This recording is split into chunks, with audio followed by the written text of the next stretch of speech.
नमस्कार प्रिय दर्शकों, स्वागत है आपका हमारे YouTube चैनल पर। प्रिय दर्शकों, अगर आप हमारे YouTube चैनल पर नए मेहमान दर्शक बनकर आए हैं तो आप हमारे YouTube चैनल को सब्सक्राइब कीजिए, बेल आइकन को प्रेस कीजिए ताकि आने वाली वीडियो का नोटिफिकेशन सबसे पहले आपको मिले और आप इस तरह की वीडियो का भरपूर फायदा हमारे चैनल पर उठा सकें। प्रिय दर्शकों, आज हम आपको इस वीडियो में एक बूढ़े गिद्ध की कहानी बताएंगे।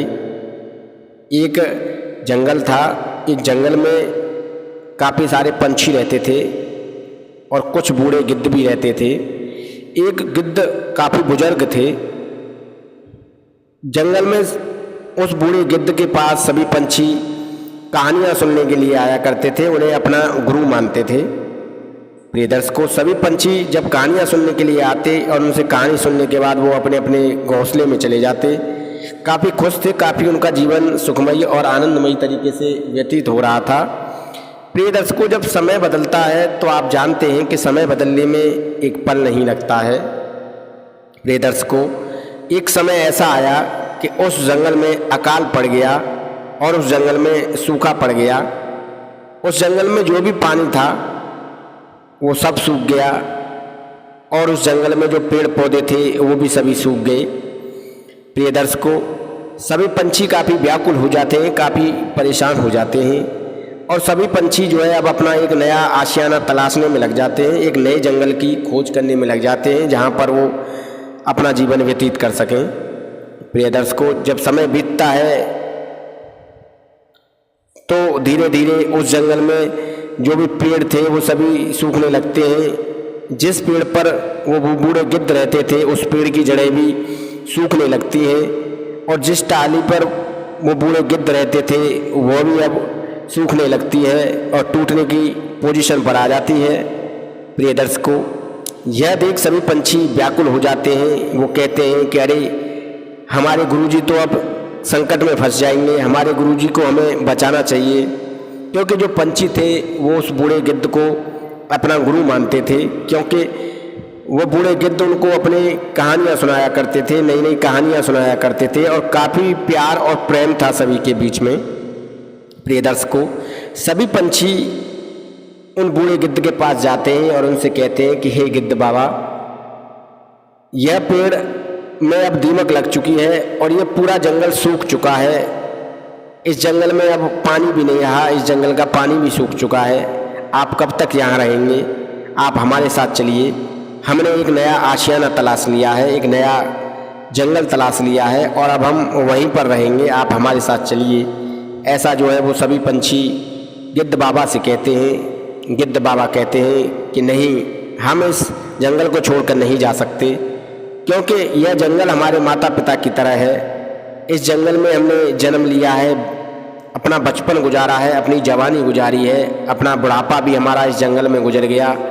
अब थोड़ा बहुत जो समय शेष बचा है उसे भी हम यहीं व्यतीत करेंगे और उस समय को व्यतीत करने के बाद हम परम धाम के लिए चले जाएंगे, पर हम इस जंगल को छोड़कर नहीं जाएंगे। ऐसा वो गिद्ध बाबा सभी पंछियों से कहते हैं। बूढ़े गिद्ध की बातें सुनकर सभी पंछी व्याकुल हो जाते हैं, परेशान हो जाते हैं और वो अब नए नए उपाय बूढ़े गिद्ध को वहाँ से ले जाने के लिए खोजने लगते हैं। सभी पंछी कहते हैं कि हमें भगवान इंद्र के पास चलना चाहिए, भगवान इंद्र ही इस समस्या से हमें मुक्ति दिला सकते हैं और वही इन बूढ़े गिद्ध बाबा को आकर समझा सकते हैं कि ये यहाँ से हमारे साथ चलें। यह जंगल अब सूख चुका है, यहाँ का पानी भी सूख चुका है, यहाँ के पेड़ पौधे भी सूख चुके हैं। बूढ़े गिद्ध बाबा को मनाने के लिए सभी पंछी एकत्र होकर देवराज इंद्र के दरबार में पहुँचते हैं और उन्हें पूरी व्यथा, पूरा वेदांत उन्हें बताते हैं।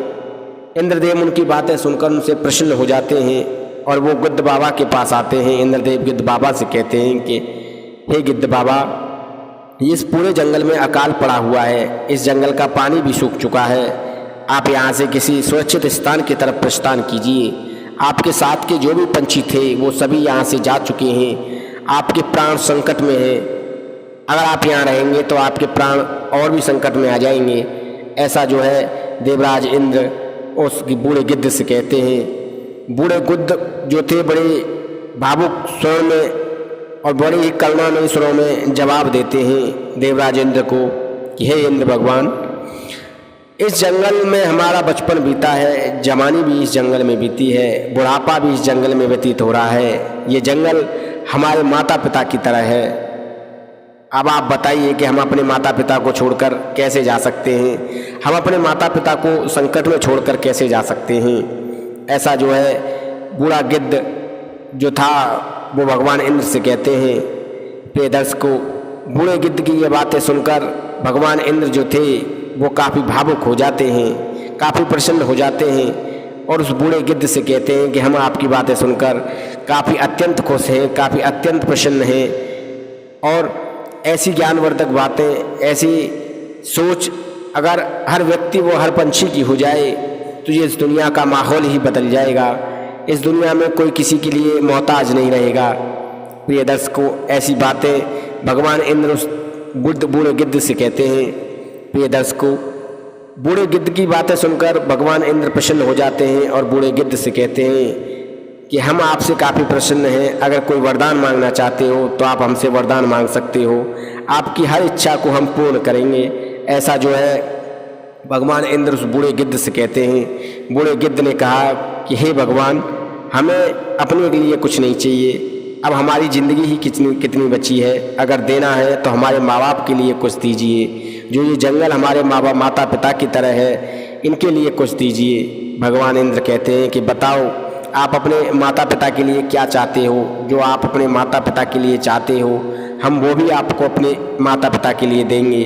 बताइए क्या आप अपने माता पिता के लिए चाहते हैं। ऐसा भगवान इंद्र जो है उस बूढ़े गिद्ध से कहते हैं। बूढ़े गिद्ध भगवान इंद्र की बातें सुनकर प्रसन्न हो जाते हैं और बूढ़े गिद्ध जो है भगवान इंद्र से कहते हैं कि इस जंगल को आप हरा भरा कर दीजिए और यहाँ पर जो अकाल पड़ा हुआ है उसे आप ख़त्म कर दीजिए। यहाँ पर हरियाली होनी चाहिए, यहाँ पर पानी होना चाहिए, यहाँ पर जो जीव जंतु थे वो सभी वापस आ जाने चाहिए। जो भी ये पेड़ हरे भरे थे, ये जो सूख गए हैं, इन सभी पेड़ों को आप हरा भरा कर दीजिए। जैसा ये जंगल पहले था ऐसा ही आप इसे कर दीजिए, हमें इसके अलावा और कुछ नहीं चाहिए। ऐसा जो है वो बूढ़े गिद्ध भगवान इंद्र से कहते हैं। भगवान इंद्र बूढ़े गिद्ध की बातें सुनकर अत्यंत प्रसन्न हो जाते हैं और अत्यंत खुश हो जाते हैं और उनसे कहते हैं कि आप चिंता न करें, आप जैसा कह रहे हैं वैसा ही होगा। इतना कहते हुए भगवान इंद्र ने तथास्तु कहा और तथास्तु कहते ही पूरा जंगल पुनः दोबारा से जैसा पहला था वैसा ही हो गया। सभी पेड़ पौधे हरे हो गए, सभी जंगल में हरियाली हो गई। जो अकाल पड़ा हुआ था वो ख़त्म हो गया और जो सूखा पड़ा था वो भी ख़त्म हो गया। सभी सूखा ख़त्म हो गई और देवराज इंद्र की कृपा होते ही पूरे जंगल में आनंदमयी माहौल हो गया। यह देखकर सभी पंछी काफ़ी प्रसन्न होते हैं और काफ़ी अत्यंत खुश होते हैं और सभी पंछी उसी जंगल में पुनः वापस आ जाते हैं और बूढ़े गिद्ध बाबा के कंधे से कंधा मिलाकर उस जंगल में रहने लगते हैं और कहते हैं हरे बूढ़े गिद्ध बाबा को धन्यवाद कहते हैं और कहते हैं हे गिद्ध बाबा, आपने इस आशियाने को दोबारा बसा दिया। जो आशियाना उजड़ गया था उस आशियाने को आपने दोबारा बसा दिया। आप धन्य हैं। अगर आप जैसी सोच हर व्यक्ति की हो जाए तो कोई किसी के लिए मोहताज नहीं रहेगा। माँ बाप को औलाद कभी छोड़कर नहीं जाएगी। औलाद हमेशा माँ बाप के कंधे से कंधा मिलाकर माँ बाप के साथ रहेगी और अब हम भी आपको अपना पिता मानते हैं और आपके साथ कंधे से कंधा मिलाकर रहेंगे और इस जंगल को छोड़कर और आपको छोड़कर कभी नहीं जाएंगे। ऐसा वो सभी पंछी गिद्ध बाबा से वादा करते हैं और प्रेरणा देते हैं। प्रिय दर्शकों, उनकी बातें सुनकर गिद्ध बाबा खुश हो जाते हैं और उस जंगल में अब आनंदमय माहौल हो जाता है। उस जंगल का सभी माहौल एकदम से बदल जाता है। तो प्रिय दर्शकों, हमें ये बात हमेशा ध्यान रखनी चाहिए कि बुढ़ापे में हमें अपने माता पिता का सहारा बनना चाहिए, उन्हें कभी छोड़कर नहीं जाना चाहिए। प्रिय दर्शकों, हम उम्मीद करते हैं जो जानकारी हमने आपको वीडियो में दी है वो सही है और आप इस जानकारी से ढेरों लाभ उठाएंगे। चैनल को सब्सक्राइब कीजिए, वीडियो को लाइक कीजिए। नमस्कार, धन्यवाद।